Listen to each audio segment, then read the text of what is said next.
अनुरोध करना चाहूँगी अपने एनजीओ के advising board, government board body से कि जो भी मेंबरशिप रह गई है कृपा करके वो पूरी करवा दें। धन्यवाद।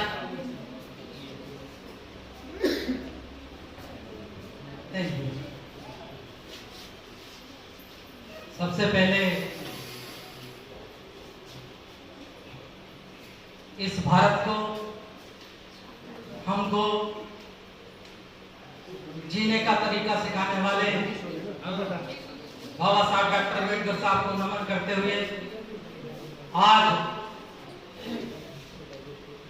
नेशनल एडवाइजरी बोर्ड के सदस्यों के साथ नेशनल एजुकेशन बोर्ड की एसओएनजी के सभी के स्वागत करते हुए और धन्यवाद करते हुए मैं आपके सामने कुछ बात रखना चाहूंगा। साथियों, भारत के संविधान में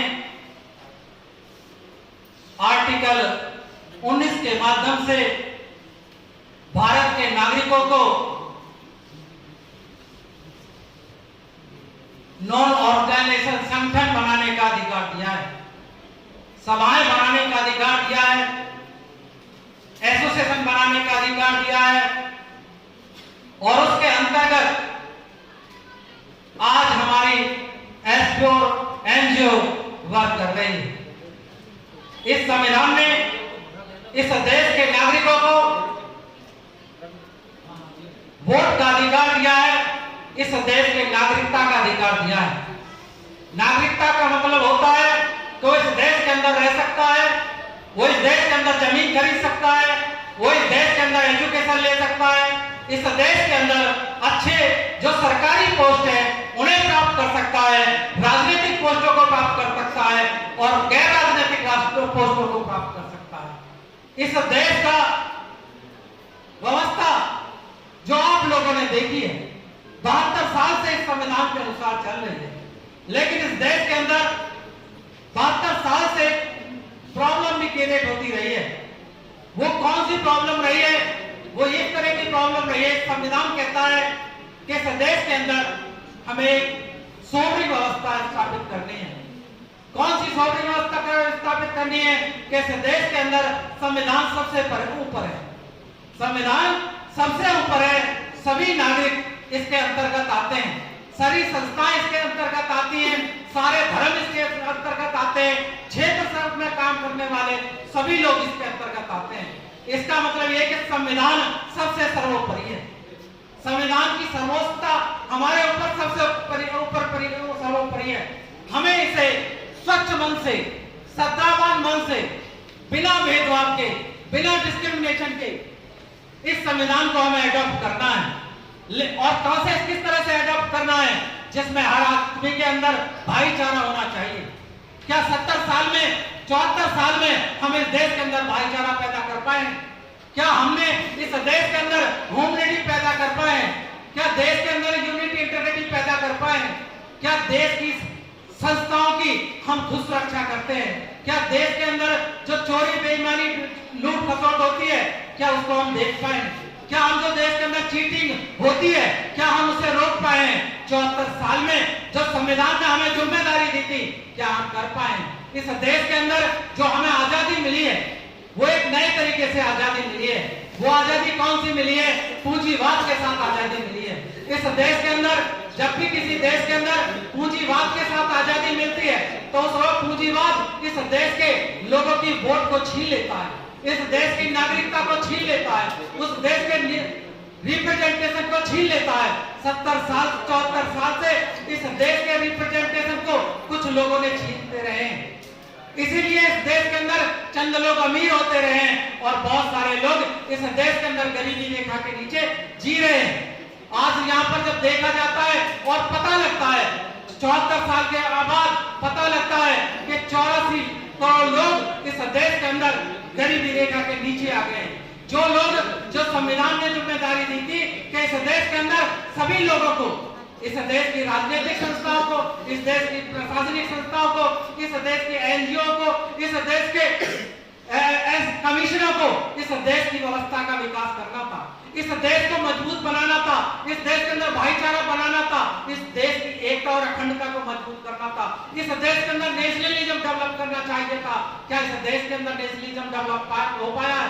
अगर हम अभी यहाँ पर एक उदाहरण के रूप में देखें, अगर कोई भी व्यक्ति सरकारी चीज को बाहर कहीं इस स्कूल के बाहर कोई रख दी जाए तो मुझे पता लगेगा 5 मिनट बाद वो कोई भी चीज नहीं रह पाएगी, क्योंकि कोई ना कोई उस चीज को उठा कर ले जाएगा। इसलिए हमारी जो देश की नेशनलिटी है, जो देश की के प्रति जो वफादारी है, इस देश के अंदर हम लोग डेवलप नहीं कर पाए। हम लोगों को जरूरत है ऐसे एनजीओ के माध्यम से, इस तरह से सोसाइटियों के माध्यम से, इस देश की संस्थाओं के माध्यम से इस देश के अंदर नेशनलिज्म डेवलप करें, इस देश के अंदर देश के प्रति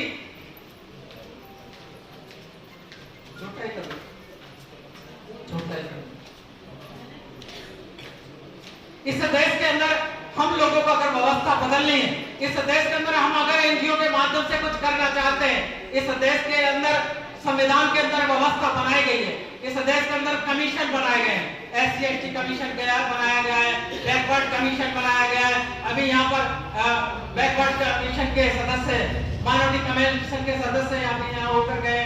तो इस तरह के कमीशन बनाए गए, इस संविधान में व्यवस्था की गई है। लेकिन इस सारी व्यवस्थाओं के बावजूद भी 74 साल में हम उस देश के नागरिकों को एजुकेट नहीं कर पा पाए हैं। इस देश के अंदर सिर्फ करप्शन होता है, भ्रष्टाचार होता है। इस देश के अंदर भ्रष्टाचार क्यों होता है? क्योंकि हम जो व्यक्ति हैं, जो हम लोग इस देश के अंदर रहते हैं, हम इस देश के अंदर उतनी वफादारी से, जैसे संविधान में कहा गया है कि हमें स्वच्छ भावना से इस संविधान को एडॉप्ट करना है, स्वीकार करना है, वो हम उस तरह से इस संविधान की जो व्यवस्था है उसको एडॉप्ट नहीं कर पाए। ये भावना इस देश के अंदर एक एक नागरिक को डेवलप करनी होगी।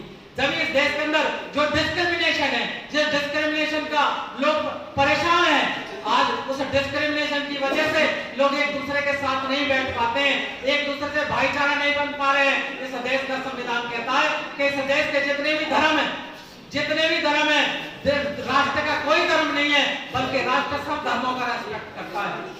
ये जो राष्ट्र है सब लोगों का रेस्पेक्ट करता है, लेकिन धर्म के नाम पर इस देश के अंदर लोगों से राजनीति की जाती है, लोगों को गुमराह किया जाता है, चीटिंग किया जाता है। इस देश के अंदर जो धर्म के माध्यम से भाईचारा डेवलप होना चाहिए था, इस 70 साल में हम लोग 74 साल में हम भाईचारा डेवलप नहीं कर पाए।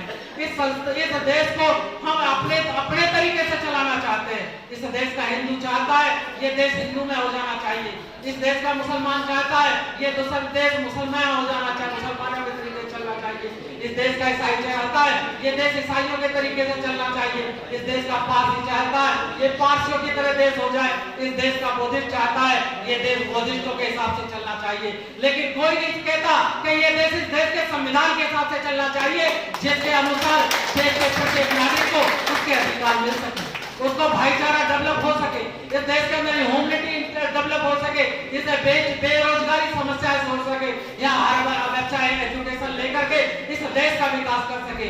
जब ये संविधान लिखा गया था तो दुनिया के वर्ग के सभी संसार के न्यूज़पेपरों ने लिखा था कि भारत के संविधान को लेकर के भारत को डॉक्टर अम्बेडकर साहब ने दुनिया से 1000 साल आगे कर दिया गया है। लेकिन 74 साल में दिखाई देता है कि दुनिया के अखबार आज हमारी फिर बुराई करते हैं। क्यों बुराई करते हैं? क्योंकि इस देश के अंदर कैपिटलिज्म डेवलप हो रहा है, इस देश के अंदर पूंजीवाद डेवलप हो रहा है। और पूंजीवाद जो क्या पैदा करता है, पूंजीवाद क्या पैदा करता है, आपके वोटों को खरीदता है। पूंजीवाद क्या करता है, आपके रिप्रेजेंटेशन को खरीदता है। पूंजीवाद क्या करता है, आपके धमकाता है, आपको चीटिंग करता है, आपको धोखा देता है, आपके साथ बेईमानी करता है, देश के नागरिकों को एजुकेटेड होने से रोकता है, इस देश के लोगों को अशिक्षित करता है।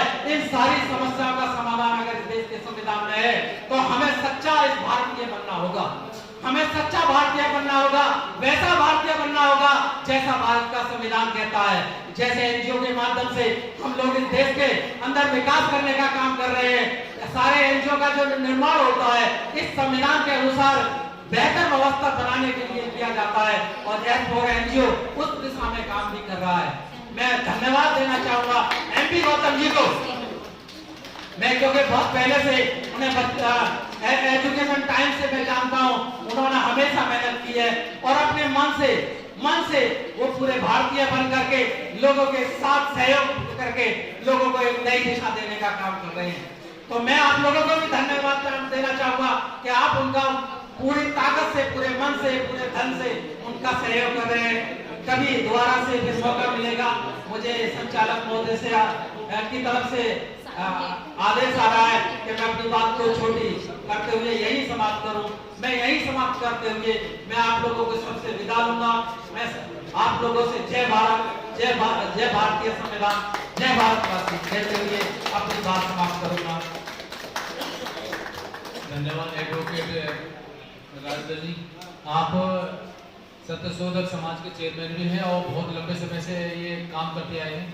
और अब मैं मास्टर ब्रजेंद्र सिंह से निवेदन करूंगा, मास्टर ब्रजेंद्र जी से, कि वो आए और 2 शब्दों से